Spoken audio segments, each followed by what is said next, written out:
Čaute všichni, já jsem David, kandidát na Krále Málesu 2012. Organizátoři si na mě přichystali 5 záludných otázek a v tomto spotu vám je všechny zodpovím.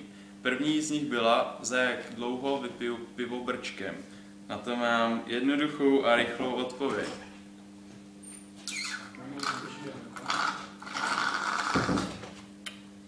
Pod 10 vteřin.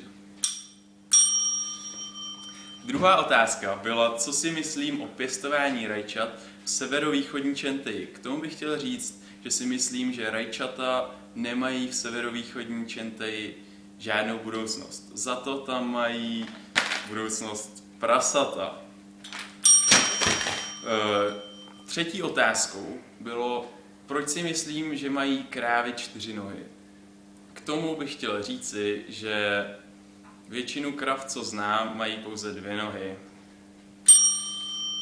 Čtvrtou otázkou je, zdali bych chtěl cestovat časem. A mojí odpovědí je ano.